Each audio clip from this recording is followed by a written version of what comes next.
Hello, I'm Aaron Brown and I work with Tri Nutrition, working with farms with rearing calves across the island of Ireland. The golden rules of colostrum management are what we talk about as the 5 Qs: quantity, quality, quickly, quietly, and squeaky clean. Calves are born without any natural immunity. So the first thing that we can do on farm to ensure that they thrive and be improved survivability is to ensure that colostrum management is done correctly.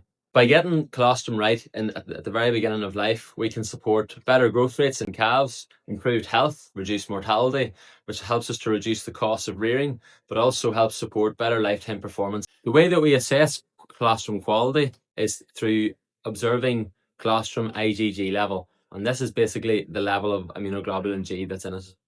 We want to ensure that the calf is going to receive an overall amount of IgG into the blood. So we're targeting anywhere from 250 to 300 grams of IgG in that first feed. So this will be provided through the interaction of quality and quantity. So we want as good quality colostrum as we can get, but also we want a high quantity of it as well. We want to feed the calf 10% of its body weight. So for that 30 kilo calf, we're talking 3 litres. If the calf's 40 kilo or more, we would be expecting to feed it in the region of 4 to 4.5 litres. There's no advantage by feeding too much colostrum, as this can reduce absorption efficiency. So aiming for this 10% of its body weight is a good target. And on most farms, having 4 litres fed in that first feed will sufficiently provide colostrum IgG. In terms of colostrum quality, we want to ensure that we have good quality colostrum to support IgG intake. We do this using a Brix refractometer. And on the Brix refractometer, we're aiming for at least 22%, but targeting 25% or more. Simply speaking, it's just a matter of taking a drop of colostrum, place it on the eyelet of the refractometer,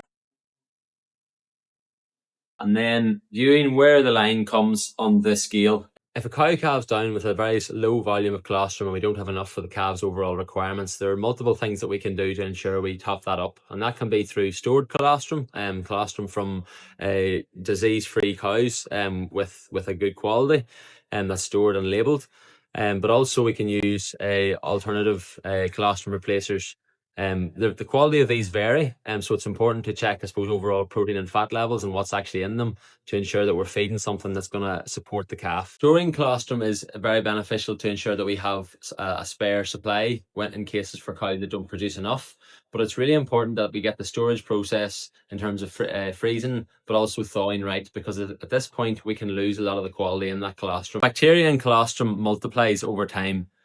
Refrigerating it allows it to reduce that multiplication factor, but up to a point. Important then that we only store colostrum in a fridge up until 24 hours. After this, the bacteria levels will have increased by a level that will then impact uptake of IgG. Colostrum bacteria levels double every 20 minutes. Chilling is a really important part of this process, because if we bring warm colostrum and freeze it very rapidly, this is also going to have an impact on the IgG and protein quality in the feed. Preservatives are also an option to try and reduce the bacterial increase in the colostrum. For example, potassium sorbate is commonly used, and this is added in at a very low inclusion, but that also, when in combination with a fridge, can really reduce the growth of bacteria in the feed. When storing colostrum, it's good to have a record of the date when that colostrum has been harvested, so it's not stored for too long, but also of the quality, so we know that when we're feeding that to the calf, it's sufficient to support the calf's IgG requirement.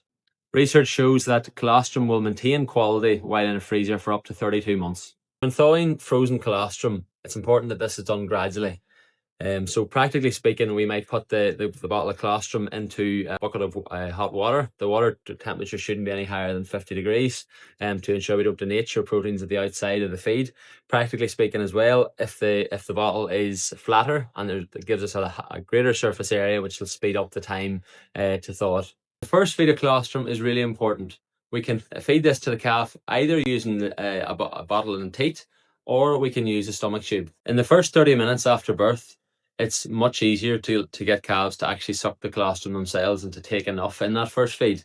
If you're not able to get to the calf as early as that, practically speaking, tubing the calf can be much simpler.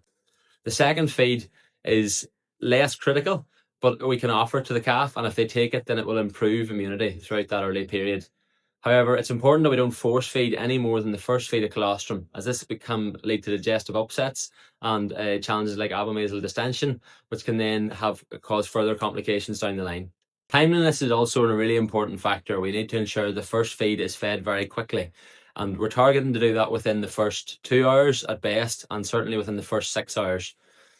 As soon as we feed that first feed of colostrum, the gut starts to close, and so the earlier we feed it, the earlier that gut begins to close, and we can then protect the calf better from pathogens that enter the gut. After 12 hours, the absorption efficiency of colostrum will significantly reduce.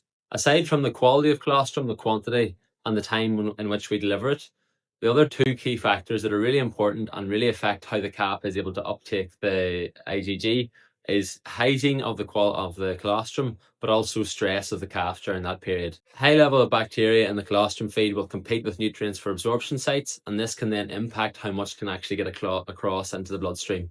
So practically speaking, it's really important that we feed it quickly so it doesn't accumulate a lot of bacteria, but also that any feeding equipment that we use, for example, the tube or the teat on the bottle, that they are properly cleaned and are completely sterile when we're putting colostrum into them.